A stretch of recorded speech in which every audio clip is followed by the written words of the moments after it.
Lamentações de Jeremias, capítulo 3, versículo de 19 a 26. Lamentações de Jeremias, capítulo 3, de 19 até 26, que diz assim: Recordo-me da minha aflição e do meu delírio, do meu profundo sofrimento e do meu enorme pesar. Lembro-me bem disto tudo, e a minha alma desfalece dentro de mim. Contudo, quero lembrar do que pode me dar esperança. A bondade do Senhor é a razão de não sermos consumidos, porque as suas misericórdias não têm fim. Renovam-se plenamente a cada manhã, grande é a tua fidelidade.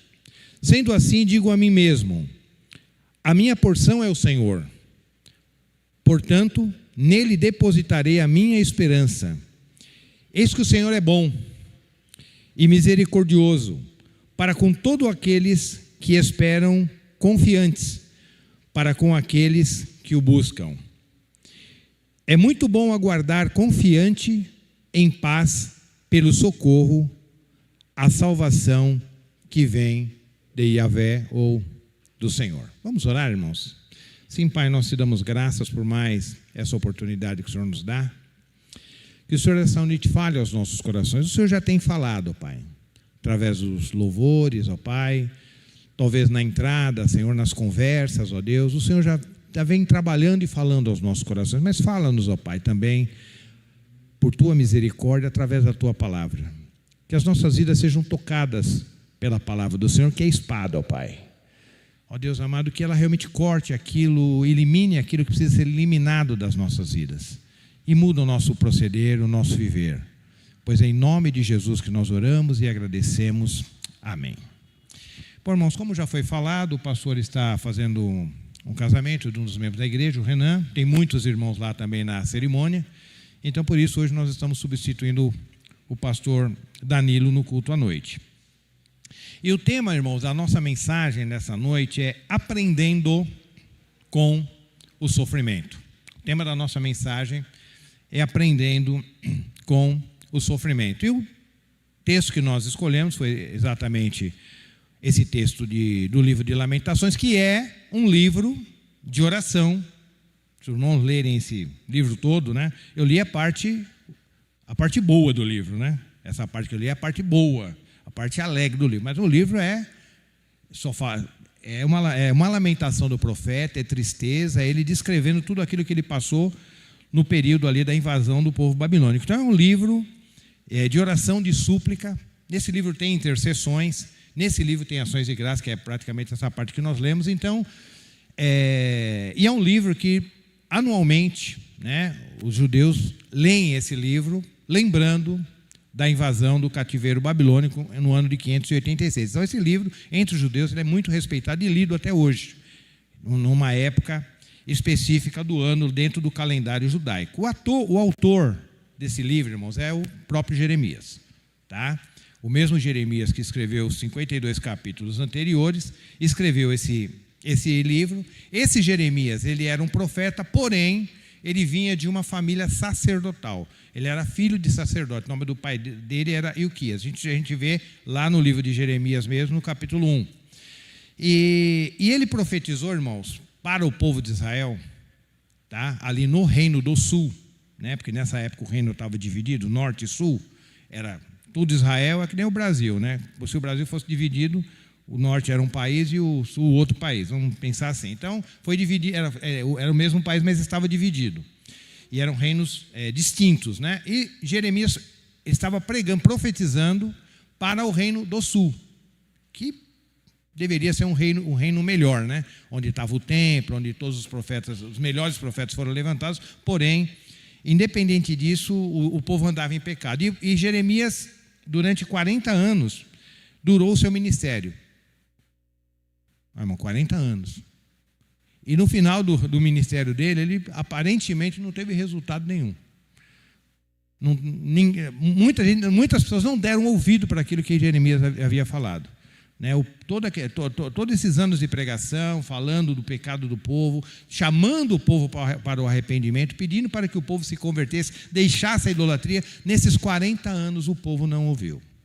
O povo desprezou a palavra de Jeremias. Isso foi muito frustrante para ele. Tá? Isso a gente vai ver um pouquinho mais à frente do desenvolver da mensagem. E o teor da mensagem de Jeremias era justamente isso. Era chamar o povo da idolatria, pedir que o povo deixasse a idolatria, e atacava muitos pecados do povo, tanto pecados morais como pecados sociais.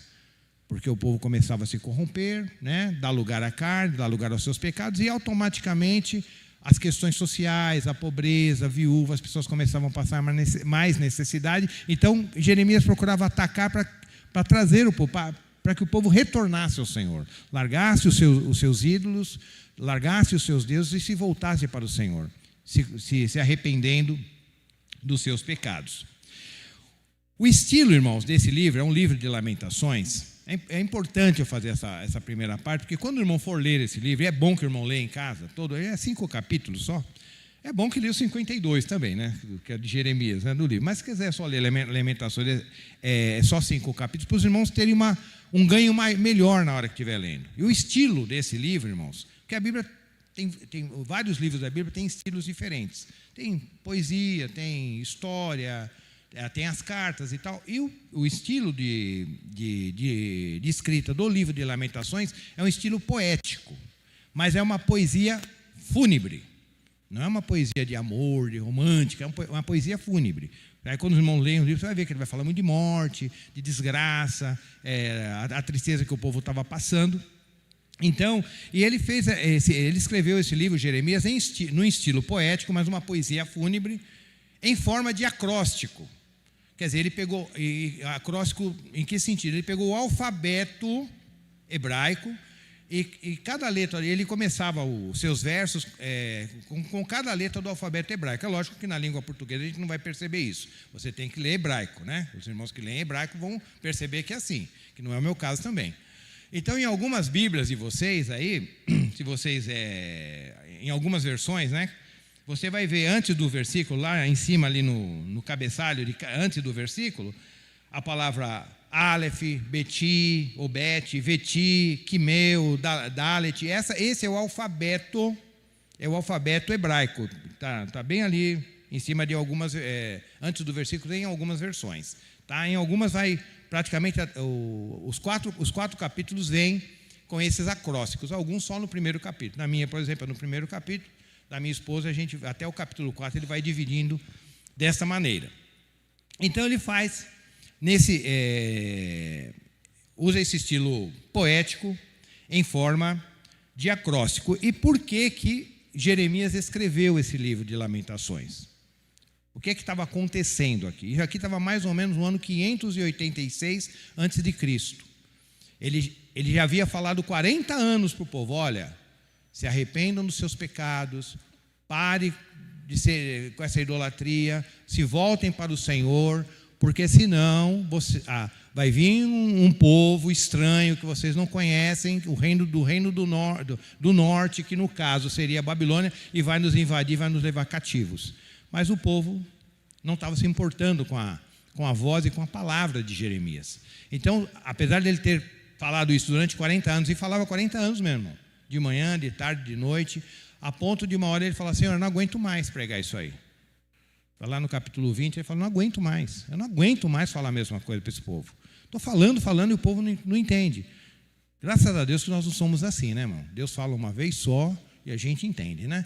Mas lá ele falou 40 anos, faz isso, sabe quando a mãe fala: ó, meu filho, não faz isso, estuda, sabe? Estuda, porque senão quando você chegar em São Paulo, o negócio vai ficar ruim para o seu lado. Aí a pessoa não ouve o conselho do pai, não ouve o conselho da mãe, depois pega os resultados. Então, era mais ou menos, colhe os resultados. Então, era mais ou menos isso que Jeremias estava fazendo, pregando constantemente a mesma coisa para o povo, a ponto dele mesmo se enfadar. Ele cansou de falar a mesma coisa, né? E o povo não se arrependia. Aí, no ano de 586, que é exatamente quando ele escreveu o livro de Lamentações que nós estamos vendo, houve a invasão do povo de Israel. Tá? Então, irmãos, não sei se os irmãos já, com certeza, já viram na televisão, quando tem aqueles repórteres que estão cobrindo guerra.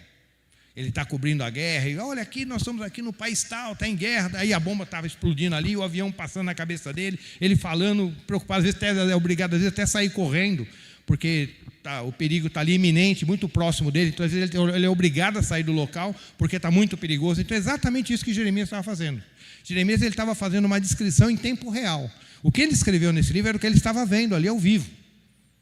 Todas as desgraças que ele descreve no livro aqui, as mortes que ele viu, abusos sexuais que ele estava vendo, crianças trabalhando, carregando lenha, homens sendo usados como escravos, mulheres sendo abusadas, e tudo isso por consequência do pecado que eles tinham cometido e não terem se arrependido, ele estava tendo que registrar. Então, por isso é um livro de lamentações. Então, você imagina você ter que descrever a desgraça do seu próprio povo, é o que ele estava fazendo, e porque era uma ordem de Deus, ele tem que registrar isso daí.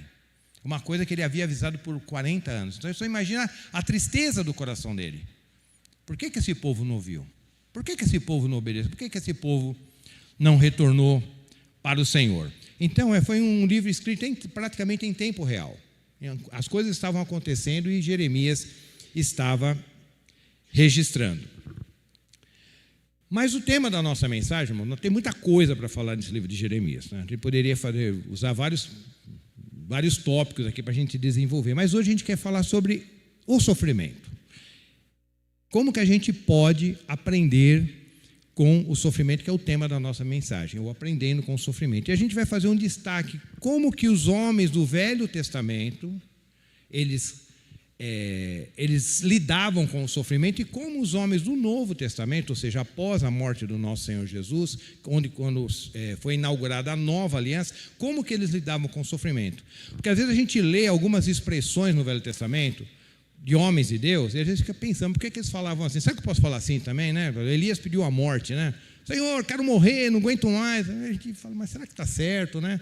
Então, por que eles agiam assim lá na Velha Aliança? E na Nova Aliança, no Novo Testamento, principalmente os homens fiéis, agiam de forma diferente. Então, no primeiro tópico, irmão, está falando, nós vamos desenvolver, por exemplo, sobre o sofrimento de Jeremias, porque ele também sofreu, tá? Mas o sofrimento de Jeremias, ele acabou passando por muito sofrimento também, sofrendo as consequências do pecado do povo, mas não porque ele tenha feito uma má escolha. Não é porque ele escolheu mal, que nem o filho pródigo. Ele escolheu mal e depois teve consequência dos seus erros. Não. E também o sofrimento de Jeremias aqui não foi porque foi por uma questão, por uma fatalidade, uma questão circunstancial, uma coisa que aconteceu, um acidente que aconteceu no trajeto da vida dele, e ele começou a sofrer por causa daquilo. Estava indo tudo bem, de repente aconteceu alguma coisa, um acidente, uma coisa e tal, e de repente ele começou a sofrer consequências daquela fatalidade. Não, o sofrimento de Jeremias foi porque ele obedeceu o chamado de Deus. Preste bem atenção. Tem todos esses tipos de sofrimento que eu citei, e para todos eles Deus tem uma solução, tem uma saída e uma forma de tratar. Mas o sofrimento específico de Jeremias, o povo estava sofrendo porque pecou, porque estavam pecando e não queriam se arrepender, estavam fazendo escolhas erradas. Mas o caso de Jeremias não. Ele acabou sofrendo todas aquelas consequências, mas não porque ele praticamente estava cometendo alguma coisa errada contra Deus, mas porque ele obedeceu a Deus. E cá entre nós, mas ele não queria. Vamos abrir lá em Jeremias capítulo 1. Jeremias agora, tá? Jeremias capítulo 1. Só para a gente ver o chamado de Jeremias. Jeremias capítulo 1, do versículo 4 até o 6. Jeremias capítulo 1, do 4 ao 6, é quando Deus chamou Jeremias para que ele pregasse para o povo. Aqui é no começo, no início dos 40 anos de pregação dele. Olha, aí Deus chamou Jeremias, que ele era filho de profeta, de sacerdote, e aqui no versículo 4 tem o chamado dele. A palavra de Yahvé chegou a mim com a seguinte convocação, ou seja, a palavra de Deus, do Senhor, chegou a mim com a seguinte convocação. Antes mesmo de eu te formar, Deus falando com Jeremias, antes mesmo de te formar no ventre materno, eu te escolhi. Antes que viesses ao mundo, eu te separei e te designei para a missão de profeta para as nações. Contudo, eu redargui. Aí, contudo, Jeremias retrucou. Deus falou: olha, antes de você nascer, eu escolhi você no ventre da sua mãe. Não tem jeito, você está separado para isso aí. Mas mesmo assim, aí Jeremias falou: mas eu redargui. Eu respondi para o Senhor, eu questionei o Senhor. Ó Eterno Yahvé, eis que eu não sei me expressar como convém, não passo de uma criança. Então, Jeremias, ele era um jovem e tal, mas ele sabia a responsabilidade daquela convocação, e ele sabia o peso daquele chamado de Deus na vida dele. Então ele falou: não, peraí, não é muito para mim, eu não vou sair fora. Vou sair fora. Ó Senhor, eu sou criança, chama outro e tal, porque não dá. Então, mas aí não teve jeito. Aí lá no versículo 20, né, vamos dar uma passada rápida no capítulo 20 de Jeremias.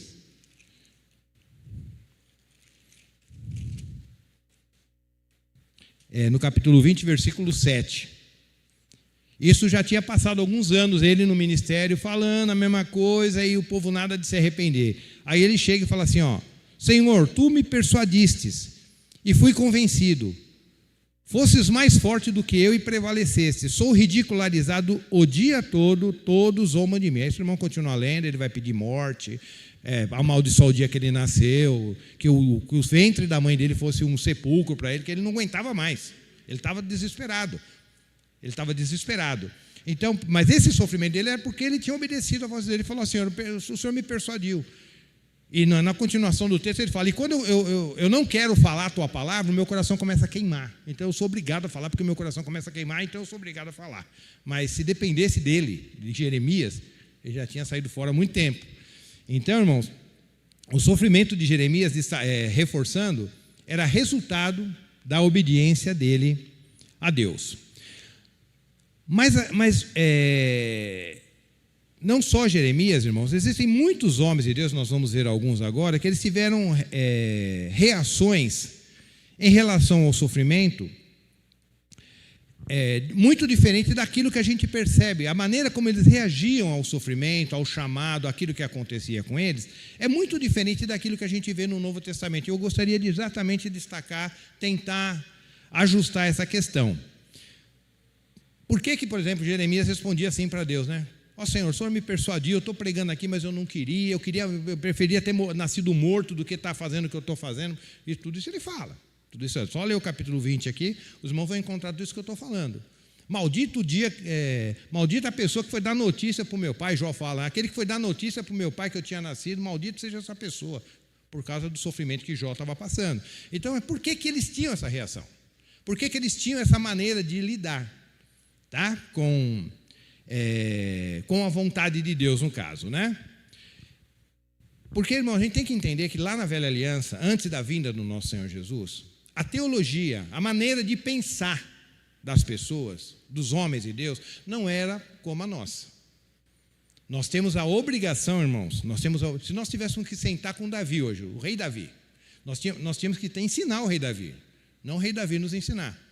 Se nós sentássemos com Jeremias hoje, nós teríamos que ensinar para Jeremias, e não Jeremias nos ensinar. Nós temos muito mais revelação da parte de Deus, muito mais clareza da parte de Deus, porque nós já estamos na plenitude do tempo, o nosso Senhor já veio, do que eles. Então, eles tinham ainda uma revelação limitada. Então, por isso, eles muitas vezes agiam assim. Por que eu estou fazendo isso? Porque, às vezes, eu acho que... às vezes, eu me perdi um pouquinho com esses textos, né? Então, eu falo, mas se eu me perdi, alguém pode ter se perdido também. Como é que o pessoal fala assim, né, dessa maneira com Deus? Né? Será que está certo? Mas é por causa da revelação, do nível de revelação que eles tinham, né? Então, por causa da teologia que eles tinham, que era uma teologia muito meritória e retributiva, porque lá na Velha Aliança, apesar de sempre a salvação foi por graça, sempre foi por graça, mas as coisas foram pela graça de Deus. Nós nunca fomos merecedores de nada, nem nós agora na Nova Aliança, nem eles na Velha. Mas lá eles ainda tinham essa mentalidade que para conseguir alguma coisa de Deus, eles tinham que merecer. E se eles estavam sofrendo alguma coisa, é porque eles estavam merecendo sofrer. E se eles estavam sofrendo alguma coisa sem merecer, então virava um conflito. Fala, peraí, eu não estou merecendo passar tudo isso que eu estou passando. Então, o lema deles, né, era esse: se eu sou bom, eu só vou ter coisa boa da parte de Deus. E se eu sou mau, eu só vou ter coisas más da parte de Deus. Então, se eu sou bom, eu sou abençoado. E se eu sou mau, eu vou sofrer. Essa era a mentalidade lá na velha aliança. Hoje não. Hoje a gente não pensa assim.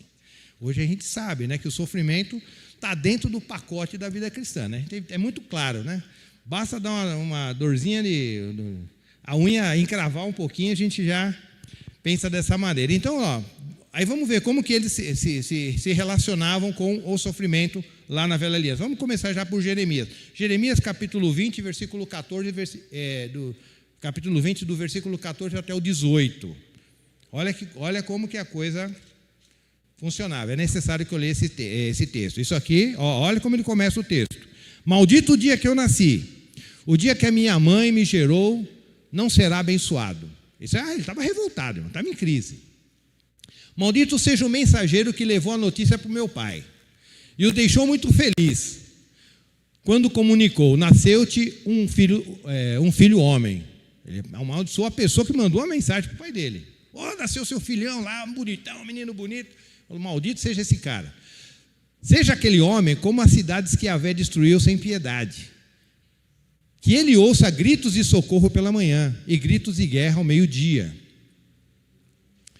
Mas Deus não me matou no ventre materno, nem fez da minha mãe o meu túmulo, e tampouco a deixou permanentemente grávida. Então essas expressões de Jeremias eram justamente porque ele estava revoltado com o chamado dele. Eu falei só até aí, ou eu tinha falado para continuar? Então vamos lá. Por que sair? Vamos falar, vai continuar com o chororô dele. Por que sair do ventre materno somente para contemplar o sofrimento, viver triste e terminar meus dias profundamente decepcionado? Porque ali já tinha passado uns 20, 30 anos, ele falando a mesma coisa. Próximo. Não tem, né? Eu só estava vendo, você estava prestando atenção. Então, irmãos, veem como que é o sentimento desse homem. E por que eles eram assim? Porque a clareza que eles tinham da revelação de Deus não era a mesma que eu e você deveríamos ter, né? Então, para eles, assim, se eu estou sofrendo dessa maneira, não tem motivo. Eu não estou vendo resultado em nada daquilo que eu estou falando. Estou pregando, ensinando, falando para esse povo, e o povo parece que cada vez piora mais. Então ele estava realmente decepcionado com o ministério dele. Porém, pela graça de Deus, né, pela misericórdia de Deus, com o andar da carruagem, Jeremias foi tendo o entendimento que tudo aquilo que estava acontecendo com ele tinha um propósito. Graças a Deus que eles, apesar de terem pouca luz, mas esse pouquinho de luz que eles tinham, eles aproveitavam. E por isso ele escreve o livro de Lamentações e faz essa ação de graças aqui nesse texto que nós lemos, principalmente aqui destacando o versículo 21. Contudo, eu quero lembrar do que pode me dar de esperança. Apesar de tudo isso que eu vi, tudo aquilo que eu vi, eu não quero perder a esperança de Deus. Apesar de tudo que eu sofri, ter falado, não vi resultado no meu ministério, na minha pregação, no 22 ele fala: mas a bondade do Senhor é a causa de não sermos consumidos. Eu não vou deixar de perceber a bondade de Deus por causa daquilo que eu estou sofrendo. Porque a misericórdia de Deus se renova a cada manhã, e grande é a sua fidelidade, e o Senhor é a minha porção. Apesar de tudo que eu estou passando, apesar de tudo que eu estou sofrendo, por estar obedecendo a Deus. Não é porque eu escolhi mal, não é porque ele tinha consciência, não é porque ele tinha escolhido mal, não era uma fatalidade, é porque ele tinha dado sim à convocação de Deus. Apesar de tudo isso, eu não vou perder a esperança que o Senhor é bom e que a sua fidelidade se renova a cada manhã. Um outro exemplo do Velho Testamento, irmão, um exemplo bem clássico do Velho Testamento, de uma pessoa que sofreu e falou: por que está acontecendo tudo isso comigo? É Jó. Por isso Jó agia daquela maneira. Jó, no capítulo 3, do versículo 1 até o 25, nós não vamos ler, ele fala exatamente quase as mesmas coisas que Jeremias fala. Por que eu nasci? Por que a minha mãe me gerou? Por que eu não morri no ventre da minha mãe? É a mesma coisa. Porque eu nasci para ficar sofrendo tudo que eu estou sofrendo aqui. Eu nasci para estar passando tudo isso que eu estou passando. E por que Jó pensava assim, irmãos? Porque na cabeça de Jó, se os irmãos lerem o livro de Jó, os irmãos vão perceber que é exatamente isso aqui que nós comentamos no início, que eles achavam que as coisas ruins só aconteciam com as pessoas más. Pessoas boas não acontecia nada de ruim com pessoas boas. Se a pessoa está sofrendo alguma coisa, é porque ele merece estar sofrendo aquilo lá. Isso a gente vê claramente lá os amigos de Jó falando para Jó. Você acha que Deus vai culpar um inocente? Você acha que Deus vai fazer uma coisa ruim contra um inocente? Essa era a teologia deles. Se ele está sofrendo é porque merece. Alguma coisa você fez para estar sofrendo assim. E será que hoje nós, muitas vezes, não temos esses pensamentos, irmãos? Apesar de nós estarmos numa nova aliança. Então, estão vendo como nós temos que corrigir o nosso coração? Furou o pneu do carro. O que será que eu fiz contra Deus para Deus permitir furar o pneu do meu carro? Tem uma doença, acontece uma coisa, acontece outra. Qualquer circunstância que me acontece, a gente mas eu não fiz nada contra Deus. Por que está me acontecendo isso? Isso é justamente por causa da clareza que você está tendo das Escrituras. Lá no Velho Testamento era até justificável eles pensarem assim, mas agora na Nova Aliança a gente vai ver no decorrer da mensagem que nós estamos pensando errado. Nós não estamos entendendo o Evangelho que nós abraçamos, né? Mas na continuação a gente explica isso melhor. Mas Jó, pela misericórdia de Deus também, né? Pela misericórdia de Deus, apesar dele ter tido todo aquele sofrimento e brigado com Deus, praticamente o livro todo, chamado Deus,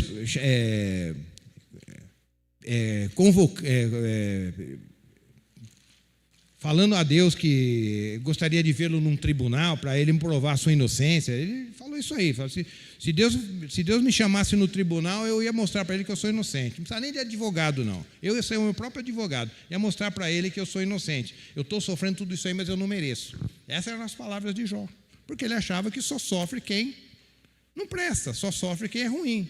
Se eu sou gente boa, não tem que sofrer. E ele era gente boa, né?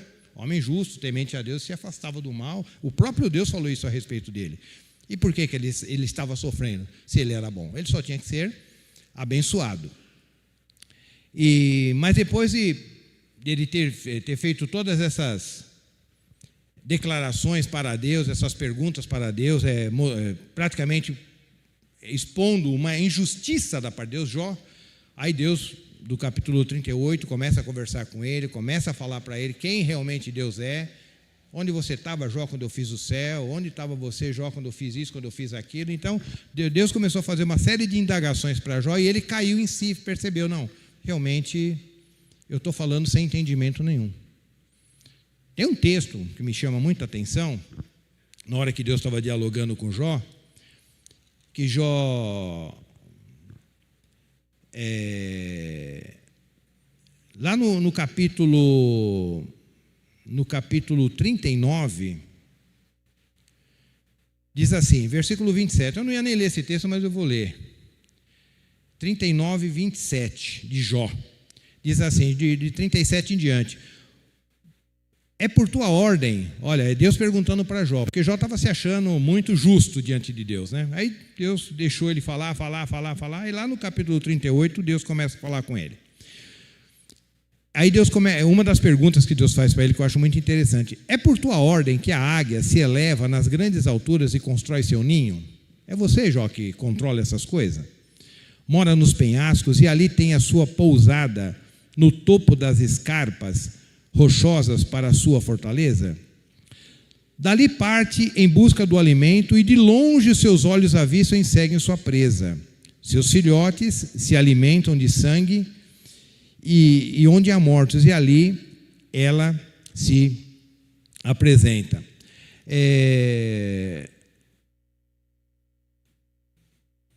Na verdade, esse texto eu gosto muito dele, mas tem um texto aqui, entra no diálogo de Jó, eu não tinha preparado para falar, pensei nele agora, que Deus fala assim, tá, aqui entre nessas indagações, nessas perguntas de Deus, ele pergunta assim, ô Jó, É você que alimenta os corvos, não os corvos, é você, Jó, que alimenta os filhotes de corvo, quando eles clamam a mim por comida? Eu acho muito interessante. Eu falei da águia aqui, que também é interessante, mas o texto que eu queria está aqui, entra, que eu não vou ver isso agora. Mas Deus pergunta isso para Jó, eu acho muito interessante. Ele pergunta para Jó, é para você que os filhotes de corvo clamam quando eles estão com fome? E eu vou e dou alimento para eles? Que aí Deus não falou que manda um anjo, né? Fala, eu pessoalmente vou e alimento esse filhote de corvo? É para você, Jó, que eles perguntam, que eles fazem esse pedido. Eu acho muito interessante esse texto, irmão, porque você vê o Deus nos seus detalhes. Lembra quando Jesus fala assim, olhai os corvos, que não... Que tem uma hora que ele fala os lírios e tal, mas tem uma parte que Jesus usa os corvos, né? Que era uma árvore, né, que detestável, né? Poderia usar uma árvore mais bonita, né?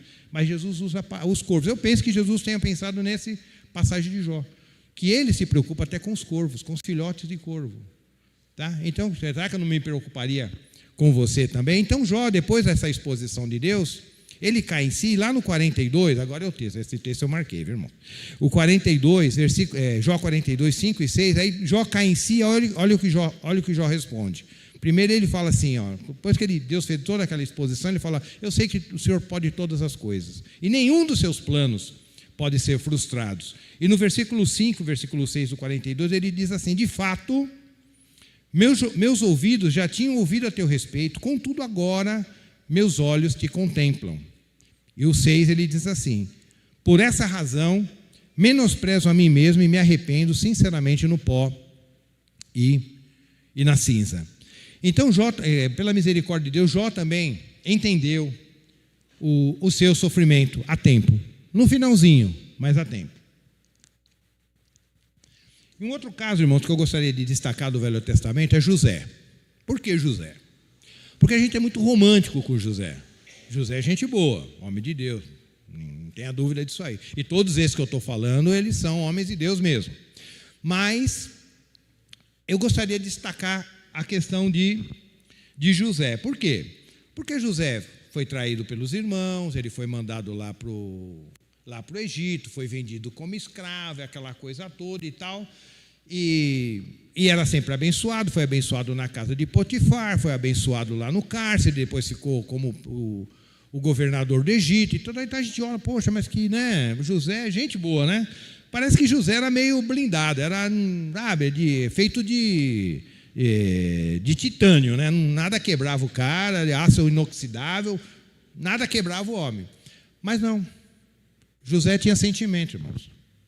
E José também tinha a mesma dúvida de Jó, a mesma dúvida de Jeremias, a mesma dúvida de Elias. Era mais velado em José. Não era tão exposto como foi nesses irmãos, nesses outros irmãos aqui. Amaldiçoou o dia que nasceu, não. Mas José tinha uma dúvida no coração dele. Por que eu estou passando por tudo isso? Por que eu estou aqui? Bom, fui ofendido pelos meus irmãos. E será que dá para a gente descobrir isso na Bíblia? Vamos abrir, irmãos, lá em Gênesis, capítulo 41, versículos 50 e 52. Foi quando nasceu os 2 filhos de José. Ele teve 2 filhos no Egito com a filha de um sacerdote lá, Manassés e Efraim. Mas olha o significado do nome desses 2 filhos. Vê se por aí, irmãos, a gente não sente que tem alguma coisa no coração de José que ainda não estava bem resolvida. Era um homem de Deus, fiel a Deus, sempre, né, buscando amar a Deus, mas olha o que acontece. Hein? Antes de começarem os anos de fome, Azenate, filha de Potífera, sacerdote de On, deu a José 2 filhos. A moça, ele casou com essa moça e eles tiveram 2 filhos. O primeiro, José deu o nome de Manassés, esclarecendo. Olha o significado do nome de Manassés. Deus me fez esquecer meus dias difíceis e toda a família de meu pai. Eu realmente esqueci tudo que eu passei lá atrás, porque eu fui tão abençoado aqui, mas eu também esqueci, junto com o meu sofrimento, eu esqueci também a família do meu pai. Continua, 52. Quanto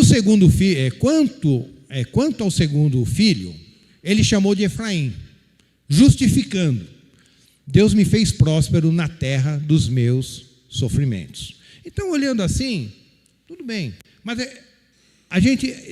existe alguma coisa dentro do coração de José que ele fala: poxa, mas por que eu estou passando por tudo isso? E como que a gente percebe isso? Irmãos, lembra quando os irmãos deles foram encontrar José? O terror que ele fez com os irmãos? O tormento psicológico que ele fez com os irmãos? Deixa o teu irmão aqui, vai buscar teu pai, vai buscar teu irmão mais novo. Vocês têm um irmão mais novo mesmo? E foi aquele negócio, vai e volta, os irmãos sofrendo, os irmãos conversando entre eles: não, isso está acontecendo com a gente porque a gente matou o nosso irmão, porque eles não sabiam que era José. E José, uma torturinha psicológica. Não, irmão, ele estava fazendo isso para ver se os irmãos tinham mudado. Não, irmão, ele sabia que os irmãos tinham mudado. E mesmo que os irmãos não tinham mudado, ele era o faraó do Egito. Mesmo que os irmãos não tivessem mudado, ele era o faraó do Egito. Então, ele era o faraó do Egito, e se os irmãos saíssem fora da linha, ele mandava matar. Então, ele não precisava fazer nada daquilo. Mas existia alguma coisa dentro do coração de José. E por quê? Por causa da revelação. Ele não tinha a clareza que nós temos hoje, irmãos. Então, muitas vezes ele fala: não, se a pessoa fez mal, ela tem que ser culpada, tem que ser vingada por aquilo que ela fez de errado. Errou, vai ter que pagar por aquilo que fez. Ele ainda tinha esse sentimento ainda no coração dele, bem menor. Bem menor do que o nosso, né? Porque a gente, alguém faz alguma coisa ruim contra a gente, logicamente, nós, né, nunca desejamos mal, não vingança, né? A pessoa está te devendo, você espera que ele prospere, seja abençoado, né? Então você vê que esse sentimento está no nosso coração, né? Mas no caso de José, ele achava que a maneira como ele tinha sido tratado precisava ser vingada, precisava ser consertada. Aquilo não podia passar em branco. Então, mas o amor, pela misericórdia de Deus, o amor de Deus foi tão grande no coração de José que foi até que os irmãos vieram, ele se revelou para os irmãos e pediu perdão. Só que lá no capítulo 50, versículo 20, ele tinha perdoado os irmãos, estava tudo certinho, os irmãos já estavam morando lá na terra de Gósen, lá no Egito, numa boa terra, criando seus gados e tudo mais. Mas aí Jacó morreu. Lembra que o Jacó morreu? Aí no capítulo 50, versículo 20 de Gênesis, olha como que os irmãos dele, aí quando o pai morreu, Jacó morreu, os irmãos ficam ali: agora ficou ruim para nós. Nosso pai morreu, agora José vai cobrar tudo o que a gente fez contra ele. Porque na cabeça deles era mais do que justo José ir lá e cobrar. Eles não iam achar que José estava sendo injusto, porque a cabeça deles funcionava assim. Aí eles ficaram temendo que José fosse se vingar deles. Aí foi quando José, eu acredito que foi curado de tudo aquilo que ele passou. Que ele disse assim: o mal que tinhas a intenção de fazer-me, quando eles venderam ele para o Egito, o mal que tinham a intenção de fazer-me, e o desígnio de Deus, o mal que tinhas a intenção de fazer-me, o desígnio de Deus o mudou em bem, a fim de cumprir o que se realiza hoje diante de nossos olhos, salvar a vida de um povo numeroso. Então, José entendeu depois, lá no final, que tudo aquilo que ele tinha passado foi realmente uma providência de Deus. Eu não sei se ele tinha entendido lá quando estava no cárcere ainda. Eu não sei se ele tinha entendido quando ele revelou o sonho de Faraó. Ele estava vendo Deus abençoar, mas falou: poxa, mas por que eu tive que passar por tudo isso? Por que eu tive que passar por todo esse sofrimento? Poxa, eu sempre fiz a vontade de Deus, sempre amei a Deus, sempre, poxa, a mulher do Potifar lá, querendo me seduzir, eu falei: não vou cometer esse pecado contra Deus, sempre procurei me manter puro, santo diante de Deus. Por que está me acontecendo tudo isso? Aí eu me livro da mulher de Potifar, fico, 3, 4 anos dentro de uma cadeia suja, fedorenta. Aí eu revelo o sonho de uma pessoa, o cara vai lá para o palácio, não avisa para o faraó que eu revelei o sonho. Eu pedi para ele: quando você chegar lá, fala para o faraó. Pô, mas, Deus, só comigo as coisas acontecem? Eu faço tudo certinho, está dando tudo errado. Mas aí no final ele entendeu. No final ele entendeu que tudo aquilo que aconteceu de mal para ele, Deus reverteu em bem. Porque Deus tinha um propósito que ele não conhecia.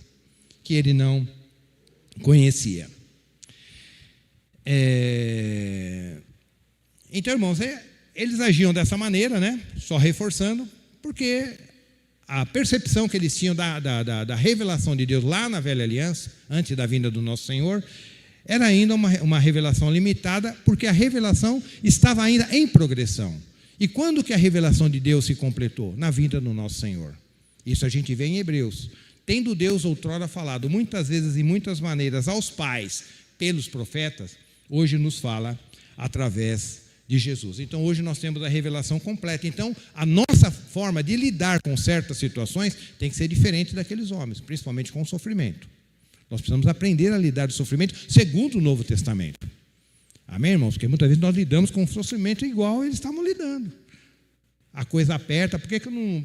Bom, por que eu acordei hoje? Eu devia ter acordado, eu devia ter morrido, né? Durante a noite. Acordado morto não dá, né? Eu devia ter morrido, né, à noite, porque para sofrer desse jeito, só acontece coisa ruim comigo. Está vendo, irmãos? Então, às vezes precisamos de mais luz. E o sofrimento, irmãos, ele nos ensina a obedecer e a amar a Deus. O objetivo do sofrimento é nos ensinar a obedecer e amar a Deus. Vamos ver isso lá em Hebreus capítulo 5, versículo 8.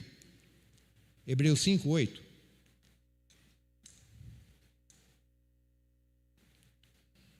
Isso falando a respeito de Jesus, né? Mesmo considerando o fato de ele ser filho de Deus, Jesus, mesmo considerando que o fato que Jesus, né, é o filho de Deus, ele aprendeu a obediência. De que maneira, irmãos? Como que Jesus aprendeu a obediência? Por intermédio do quê? Das aflições que padeceu. Então Jesus aprendeu a obedecer a Deus através das aflições que ele padeceu. Então, através do sofrimento, Jesus aprendeu a obedecer a Deus. Então o sofrimento tem essa finalidade pedagógica de nos ensinar a obedecer a Deus. Mas existe um homem chamado, um já falecido, né, um irmão chinês chamado Watchman, ele fala assim: Jesus aprendeu obediência por aquilo que ele sofreu. Mas muitos de nós sofremos a vida inteira e não aprendemos nada. E nós temos um bom exemplo de uma pessoa que sofreu e poderia ter tirado mais proveito, não estou dizendo que não tirou, mas poderia ter tirado mais proveito e tirou pouco proveito do sofrimento, lá na velha aliança, que é um homem chamado Jacó. Gênesis 47, versículo 9. Jacó chegou no Egito, diante do faraó, abençoou o faraó, tudo bonitinho. Aí o faraó pergunta para ele assim: oi, ô Jacó, como é que tá? Como é que tá as coisas? Está tudo bem? Tudo jóia? Tudo maravilha? Olha o que Jacó respondeu para o faraó. Quando ele foi lá para o Egito, já estava tudo resolvido com José e tudo mais. Israel, que no caso é Jacó aí, né? Não é a nação, é a pessoa. Israel afinou... O faraó perguntou para ele: e aí, ô Jacó, como é que está as coisas? Tudo bem? Está tudo jóia? Como é que está a vida? Tal. Aí Jacó respondeu para o faraó. Não respondeu para qualquer um, não, para o faraó. E Israel, ou Jacó, afirmou ao faraó: os anos da minha peregrinação sobre a terra são 130.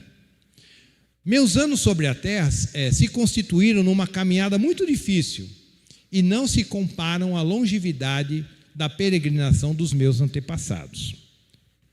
Então ele falou assim: olha, eu vivia 130 anos, mas foi muito difícil 130 anos.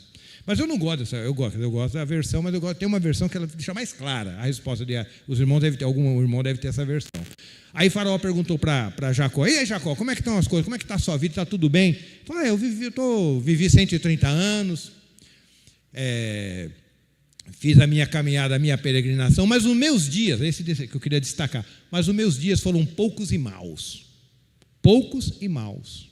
É o que Jacó respondeu. Tem algumas versões aí que vocês não vão ver. Meus dias foram poucos e maus. Mas por que ele respondeu que foram poucos e maus? Porque ele não soube tirar proveito do sofrimento que ele teve. Apesar de ser Jacó. Apesar de ser Jacó. Será que os dias de Jacó foram poucos e maus? Se a gente lê a história de Jacó, só teve tragédia, não teve nada de bom na vida dele. Só José foi uma bênção, né? Só José, né? José trabalhou com Labão, foi próspero lá e tal. Mas não, meus dias foram poucos e maus. Mas nós somos assim, né? Como é que está a vida? Está bom, irmão. Tá bom. Tudo ruim, o negócio não está dando certo, está tudo complicado. Não sei, jogar sal grosso, não sei, nunca está bom. Nunca está bom. Sempre ruim. E nós temos esse coração. às vezes por causa de uma fase da vida que nós estamos passando. Então a gente anula tudo aquilo, toda a bondade de Deus, todas as misericórdias que Deus teve pela nossa vida, momentos na nossa vida que Deus podia nos consumir, não nos consumiu por misericórdia, mas quando a gente passa naquele período de sofrimento, está tudo ruim, irmão, sem chance, eu não sei, depois que eu me converti a coisa piorou, e por aí vai, e aí começa a lamúria, porque não entende o objetivo pedagógico do sofrimento, não sabe lidar.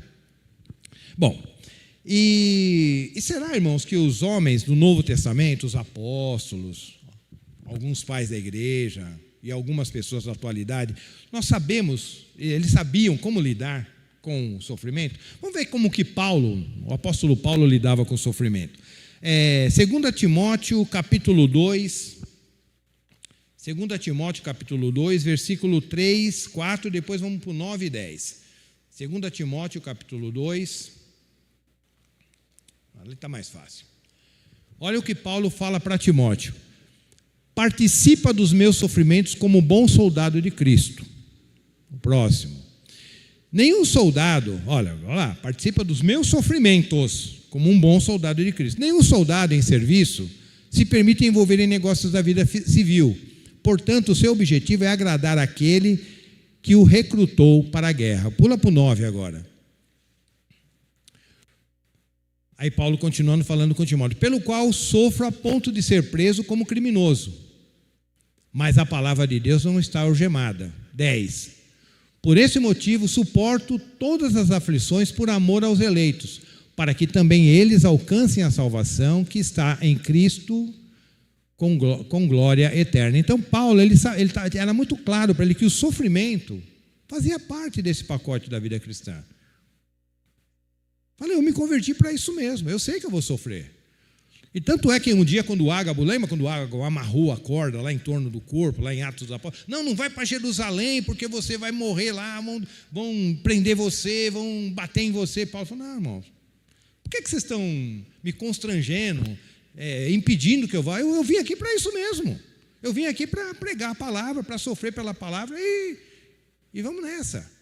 E vamos assim, está muito claro para mim que o que me espera nas cidades são prisões e cadeias. Ele chega a falar isso em Atos. Está claro para mim que o que me espera nas cidades que eu vou pregar a palavra de Deus são prisões e cadeias. Eu estou pronto para o sofrimento. Tiago 1, 2. Olha como Tiago lida com o sofrimento. Tiago 1, 2. Eu vou esperar você, é mais fácil. Ficando preguiçoso, né? Olha lá, Tiago falando para a igreja que estava sendo perseguida. Meus amados irmãos, né? A igreja não estava no bem bom, não. A igreja aqui estava sendo muito perseguida, morrendo queimada e por aí vai. Meus amados irmãos, considerai motivo de quê? O que é júbilo, irmão? Alegria. Meus amados irmãos, considerai motivo de júbilo o fato de passardes por diversas provações. Quando vocês estiverem passando por diversas provações, essa perseguição que vocês estão sofrendo aí pelo Império Romano, se alegra por isso aí. Aí alguém fala: mas será que o Tiago está meio xarope? Não, ele entendia o Evangelho. Que infelizmente, irmão, o Evangelho que foi pregado para nós é o Evangelho do bem bom. O Evangelho que vai dar tudo certo. O Evangelho, aceite a Cristo e todos os seus problemas vão terminar. Nós recebemos esse Evangelho. E é difícil agora a gente entender que o Evangelho não é isso.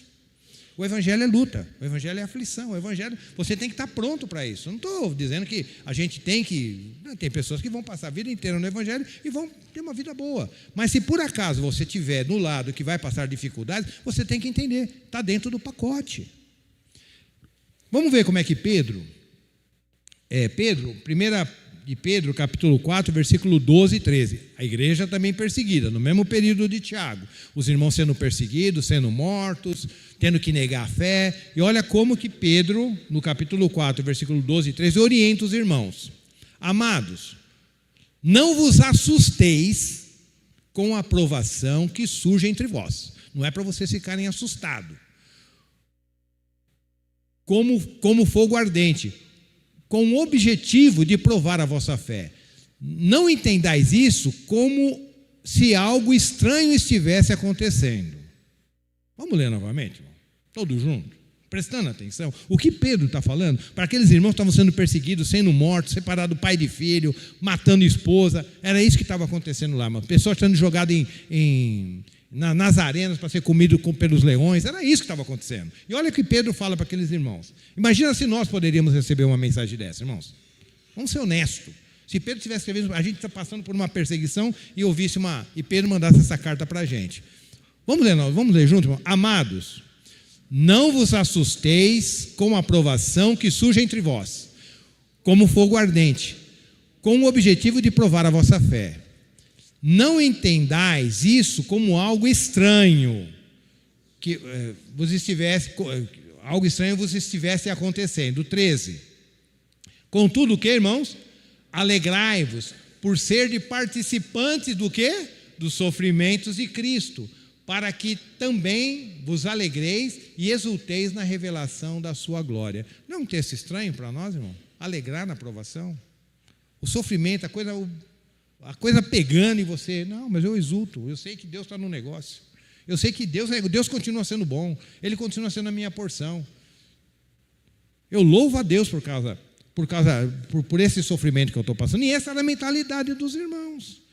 Por isso que tem um homem, por exemplo, um dos pais da igreja, uma história muito conhecida, tem várias, mas eu vou contar essa que é mais conhecida, só para exemplificar, do irmão Policarpo. Ele tinha 86 anos, isso no segundo século da igreja. 100 anos, 150 anos depois da morte de Jesus. No segundo século depois de Cristo. Um homem com 86 anos, já velhinho, um homem muito respeitado, foi até discípulo de João, por sinal, né, diz a tradição. E aí, com 86 anos, o pessoal, ele estava dando muito trabalho, né, para o Império Romano, porque muitas pessoas se convertiam por causa da pregação dele, falaram, vamos matar você, o Policarpo, vamos matar você queimado. Colocaram o Policarpo para ser queimado. Mas só que tinha um oficial do governo romano que gostava muito, ele era muito respeitado. É que ele não estava respeitando as leis romanas, não estava respeitando as ordens do Estado. Mas ele era um homem muito amado, até mesmo pelos oficiais de Roma, né?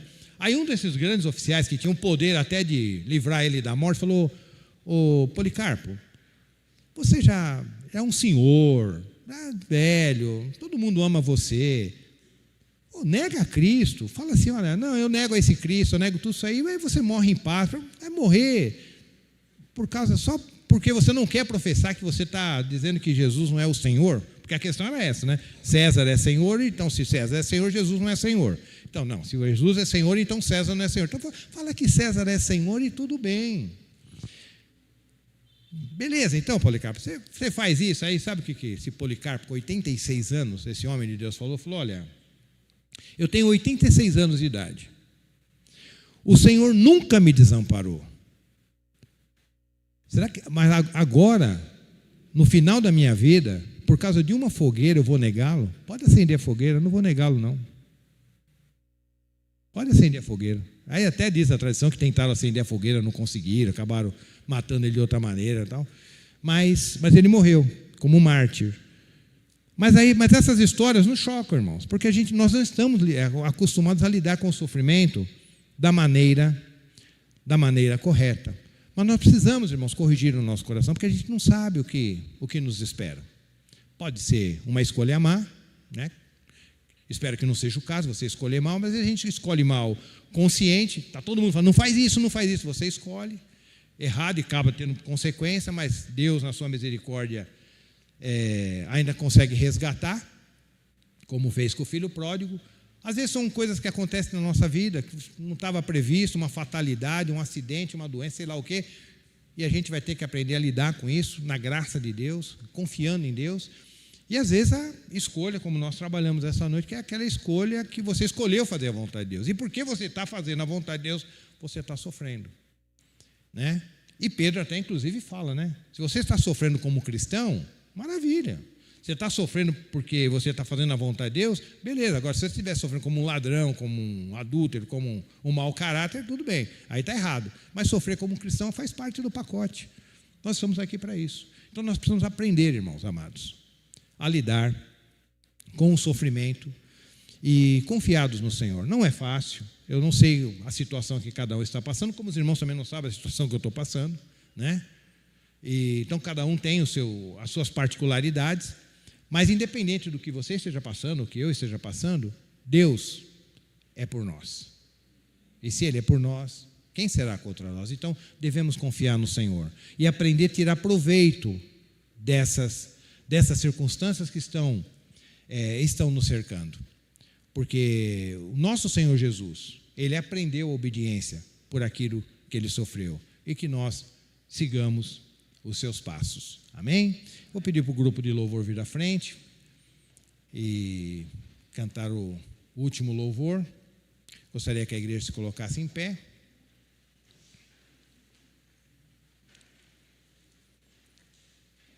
E vamos fazer uma oração e vamos entoar o último louvor.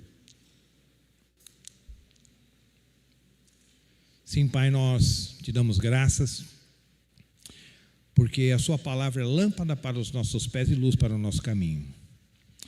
Eu sei, ó Pai, que falamos um tema espinhoso, sofrimento, ó Pai. Nós não queremos falar dessas coisas, mas são necessárias, ó Pai. Nós queremos falar só de bênçãos, ó Pai, de glória, mas nós sabemos que a nossa vida contigo, ó Deus, ela também é acompanhada de sofrimento, e muitas vezes nós não sabemos lidar, ó Pai. Muitas vezes nós murmuramos, muitas vezes nós pedimos a morte, como muitos pediram, muitas vezes nós queremos desistir, desanimar e não confiamos em Ti, que é a nossa porção. Então, Senhor, renova a nossa mente, renova o nosso coração, que nós tenhamos o pensamento do nosso Senhor Jesus, entendendo que no mundo nós teremos aflição, mas nos mantermos firmes e animados, porque Ele venceu o mundo. Muito obrigado por cada irmão essa noite estar aqui, ó Pai. Console o coração de cada um, que essa palavra possa ter trabalhado o coração de cada um. E porque é para a glória do nosso Senhor Jesus que nós oramos e agradecemos.